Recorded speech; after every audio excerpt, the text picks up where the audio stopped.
tell us a little bit about FF Corsa? Okay, well, FF Corsa is an operation that we set up about 5 years ago to run Ferrari GT cars for gentlemen owners. And we're here today running in the GT Cup Championship with 4 cars. We came back to the GT Cup. We've been here before. We were here right at the inception of GT Cup. In fact, the very first race ever run with GT Cup at Snetterton, we took part in with a Ferrari 360. Under the guys then, when I used to work with Ferrari GB at the time, and then shortly after that, I set up FF Corsa beginning 2009, and we now look after a number of cars from Silverstone. I think it's close on 40 Ferrari GT cars that we look after, doing various different operations, various different events and activities, including track days and racing and all sorts. You seem extremely busy, so tell us, why have you come back to the GT Cup Championship? What is it about it that suits you? Well, we were really impressed with the sort of GT Cups format for this year. The multiple races over the weekend is a fantastic way of getting the maximum track time opportunity. And also the variety of cars on the grid really appealed to our drivers. They really wanted to go out there and mix it with some of the guys that are out there racing. And I think Mark's got a really good format for this year. Okay, and we're day 2 here at Donington. How's it been so far this weekend for you guys? It's been a really good comeback, actually. We've really enjoyed it. We took a surprise pole position yesterday with Alex Martin. He did a fantastic job in a very tight window of opportunity. He got out there, got the tyres warm and got the job done, which was good enough to get him on pole position ahead of a lot of cars that he should have been behind. So it was really impressive. And then in the actual race itself, Alex finished 3rd, which was a fantastic result. And the other guys, I think we had some really good results from guys in the field. I think I had a sort of 7th and a few better results from that, so it was good. Okay, thank you. There's 2 sprint races, isn't there, today? What are you pushing for realistically then, at the end of the day? We're running in the GTC class with the cars, and realistically we're looking to hopefully win the class. Alex is on pole position for the class today. Peter Jennings is running in the class as well. I'm expecting good things from him. He's currently lined up 3rd on the grid in the class. Could challenge for 2nd quite easily, and who knows? You know, it should be a good race out there.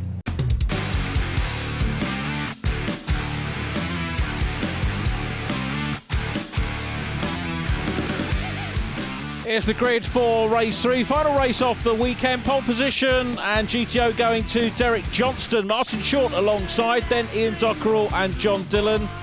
GTC pole, that's back on row 4. Alex Martin takes that. GTB, top runner there, Ian Loggy, car number 24. He's in 9th position.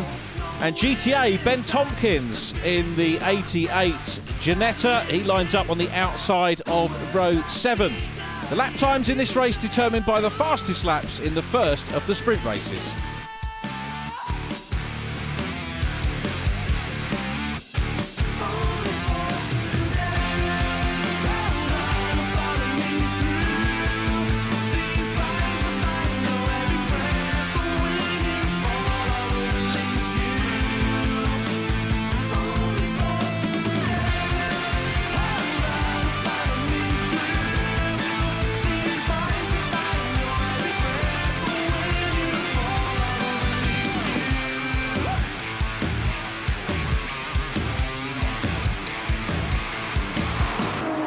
Well, problems for Jordan Witt in the Chevron, but on pole position, Derek Johnston, a 3rd place, fastest lap in the first race of the weekend. Then a win in race 2. He's going to look to try and improve on that. He makes a great start. Martin Short is there in 3rd place as they go into Redgate for the first time, because going through on the inside is Ian Dockerell. Great start by Dockerell, but Martin Short uses the momentum for his Ferrari up into 2nd position again. John Dillon is there in 4th place. They're followed by Alex Martin, who's made a good start. And the field already across the 4 classes starting to get strung up. There's Mick Dwayne in the Ferrari 458 Challenge, running in GTC. As we go back to the 458 of John Dillon, coming under pressure from Alex Martin. There is the pole position man in GTB, Ian Loggy, in his Porsche. As we said, a mixed meeting. We've seen him off the track a couple of times. but he's come back from those moments to score some pretty useful points, has Ian. 2 podia thus far, 8th overall, 3rd place in race 1, 13th and 3rd place class in race 2. And with GT racing, of course, it's all about consistency as much as speed. John Dillon still putting the pressure on Ian Dockerell. Ian, the father of the driver of the lime green Ferrari that you can see, Chris Dockerell. So Derek Johnston getting away at the front at the moment. There is the Barclay Dougal car, and already getting into backmarker territory. Derek Johnston, he's off the track. Well, Derek Johnston, that is going to put Martin Short in the race lead. Rupert Martin in the Ferrari 458 Challenge. He's running well. Derek Johnston is recovering. That's the good news for him. Now, they were working their way through the traffic. He'll have lost a few places, but he might be able to climb back up the order. But this car, which was reclassified earlier today, as we said, into GTO, now finds itself in the lead. This is going to be a very satisfying result if he can maintain it to the flag for Martin Short. Well, there's action all the way down the field. Contact there, I think, between Jordan Witt and Rupert Martin. Problems for Don Grice, who's in the pit lane. Don's not had the happiest of meetings, so the BMW GTR will hopefully be back out and on form at Brands Hatch, our next round. And Chris Dockerell passed by Derek Johnston. Dockerell going too hard into the corner, takes a gyration. Hardly sublime from the lime car, but Chris will jump back in it and get back on it. The Power Motorsport prepared car will start to rebuild his reputation, as is this man, Derek Johnston. As we said, look at that, problems still there. Dockerell's car still there, drivers having to negotiate it, but no problems for Martin Short, who is still out front. Dockerell rejoins, that's very good to see, still in with a chance of a good finish here. Ian Logie leading Mike Donovan. This is the battle, in actual fact, for GTB honours, and Lockie's got the front position at the moment, but Donovan's going to have a go. Donovan second in class in both of the previous 2 races, so pretty much hungry for his first win, as is Logie. Up across the line they go. Donovan's going to make a move, goes to the outside of the circuit.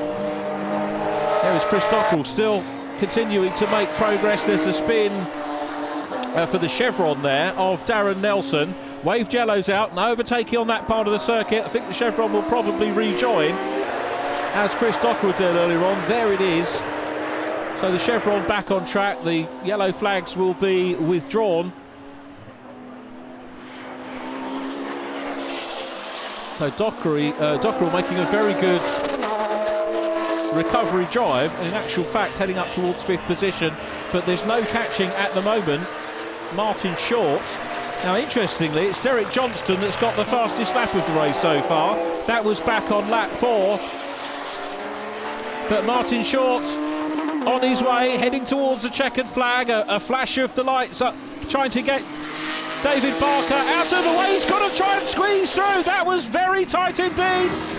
And there's the checkered flag. Martin Short makes it 2 wins. He's actually taken a win in 2 different classes in the same car this weekend. He will be delighted with that. Here's the battle for 5th position. Dockerell's off again. He was trying so hard to make up that ground and going through into 5th position. The yellow Ferrari 458, we saw him go through shot. Alex Martin will go up into 5th position. So Dockerell does recover and will finish in 6th place. So there is Martin Short, who's going to find himself 3rd position in the championship. It's a win for him. Derek Johnston recovers so well for 2nd place and gets his 3rd fastest lap in 3 races. John Dillon next, ahead of Ian Dockerell. GTC won by Alex Martin in 5th place, then Chris Dockerell, Jordan Witt, Seamus Jennings 8th, GTB won by Mike Donovan, and GTA taken by Peter Young in the Spy Motorsport Ginetta.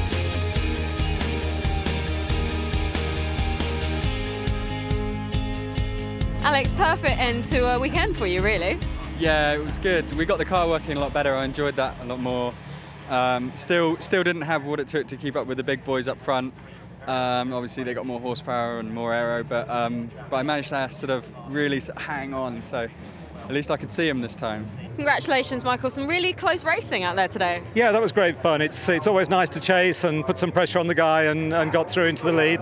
It's the first time we've raced the car for just over a year, and so progressively over the weekend it's been nice to get back into the groove. Martin, congratulations. Some close racing out there. Must give you some confidence going into Brands Hatch. I guess it does, but I think there's going to be a lot more competition. There's going to be a lot of GT3 cars there practicing for another series. So I think I've been moved up into the GTO class over the weekend, and I think it's only because of Derek's spin that I actually won that, because there's no way I can catch one of those cars in the dry.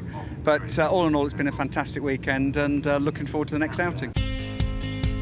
Alex Martin leads the championship and GTC. 1 point clear of second place in the championship, Derek Johnston and Mike Edmonds, who lead GTO. GTA is led by the 6th place overall car of Ian Payne and Ben Tompkins, and GTB honours there going to Ian Logie and Chris Jones after round 1 of the championship. Round 2 takes place at Brands Hatch in May.